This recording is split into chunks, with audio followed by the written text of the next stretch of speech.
On October the 6th, 1995, Charlotte Motor Speedway became the site of one of the most gruesome tragedies in NASCAR history. Russell Phillips, a 26-year-old rising driver in the NASCAR Sportsman Division, was competing in the Winston 100 when his race took a devastating and fatal turn. During lap 17, a multi-car collision led to Phillips' car striking the retaining wall roof first, resulting in catastrophic structural failure. The horrific nature of this crash shocked the racing world and exposed serious safety shortcomings within the division. But what exactly happened that day? Let's talk about it. This is the infamous death of Russell Phillips. Russell Lee Phillips was born on March the 6th, 1969 in Mint Hill, North Carolina, a small town located near Charlotte. Growing up in the heart of stock car racing country, Phillips was immersed in the culture of motorsports from an early age. The community around Mint Hill and Charlotte was closely tied to NASCAR and grassroots racing, an environment that undoubtedly grew his passion for the sport. He graduated from Independence High School in Charlotte in 1987, and subsequently worked for his father's truck equipment company. Despite doing various things like working as a preacher and volunteering as a firefighter, racing was Russell's passion from a very young age. Russell was obsessed with cars and enjoyed going to races and working on his own. In addition to his enthusiasm for racing, he volunteered at a local racing school, sharing his knowledge and skills to help aspiring drivers hone their craft. Outside of his love for racing, his friends described him as a gentle giant, a man tall and intimidating, but extremely kind and would do anything for the ones he loved. Russell started his racing career in 1990.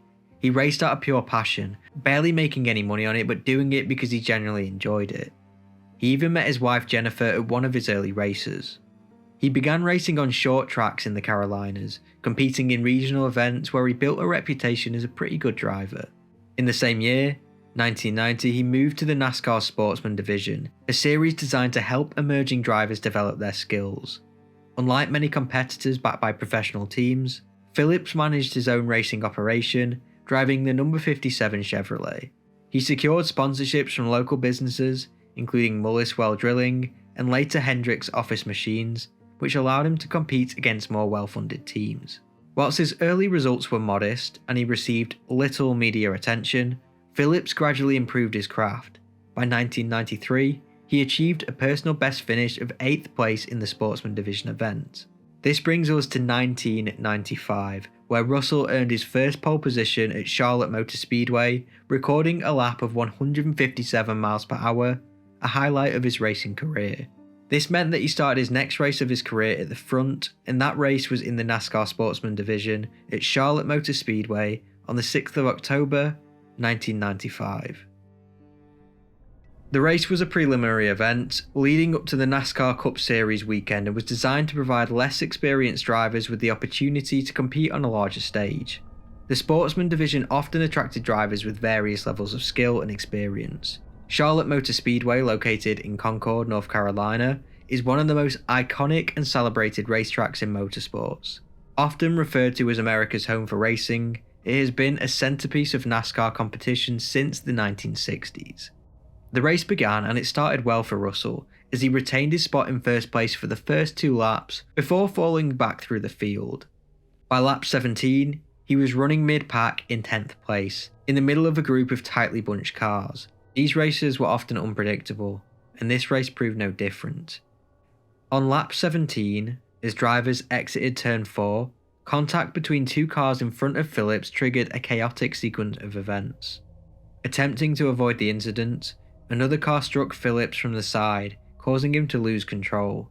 His car slid up the track at a high speed and hit the retaining wall roof first.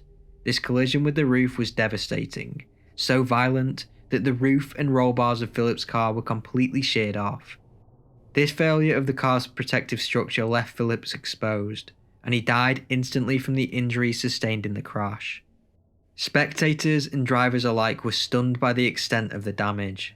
Veteran driver Curtis Markham, who was also in the race, described the scene as absolutely horrifying, noting that the debris and visible destruction of Phillips' car made the severity immediately apparent.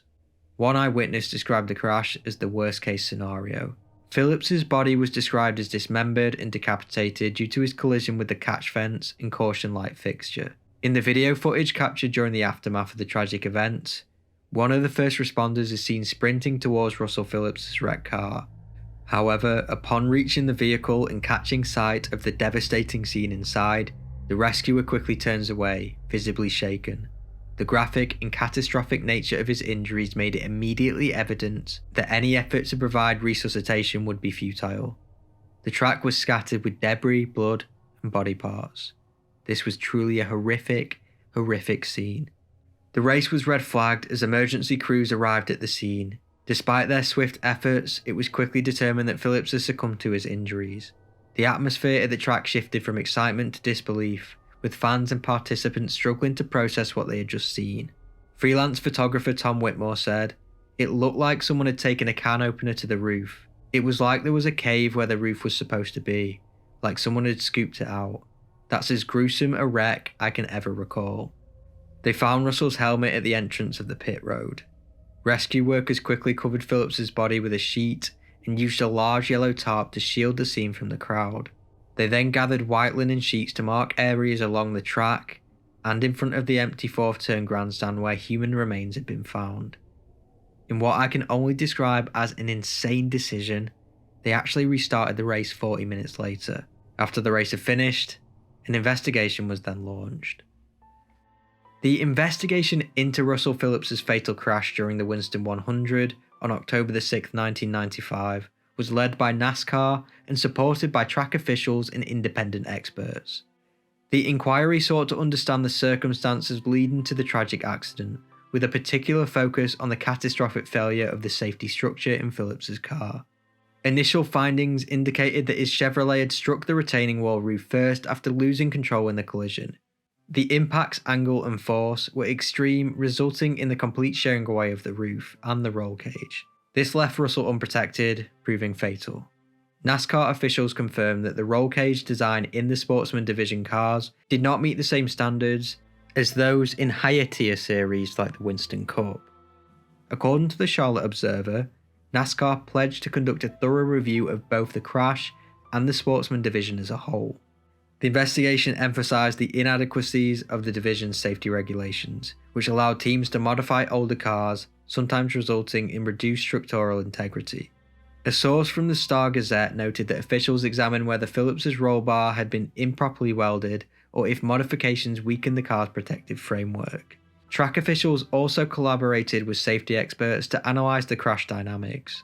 The Edmonton Journal reported that the forensic reviews revealed that the crash's force was amplified by the car's high-speed trajectory and the design of the wall on turn 4. Investigators concluded that the failure of the roll cage and the roof bar system was the primary cause of Phillips's death. This raised serious concerns about the Sportsman's Division. NASCAR responded by announcing the discontinuation of the Sportsman races at Charlotte Motor Speedway starting in 1996. Ultimately, the investigation spurred changes across NASCAR. The adoption of stricter roll cage standards, including mandatory roof support bars, became part of the sport's evolving safety measures. The crash was described as one of the most gruesome in NASCAR history. Following his tragic death, the motorsport community and his loved ones were profoundly affected. He was only 26 years old when he lost his life, and he is survived by his widow Jennifer. He was laid to rest at the Sunset Memory Gardens in Mint Hill, North Carolina. His burial took place following a funeral service attended by family, friends, and many members of the local community. May he rest in peace. As always, this is not an AI channel, I do everything myself, and if you appreciate my work, subscribe, and if you want to go the extra step to support the channel, maybe consider becoming a member. Russell's death really was one of the most brutal in NASCAR history, and I really don't recommend looking it up. But let me know what you think about this in the comments below. I hope everyone had a great Christmas. As always, thank you for watching.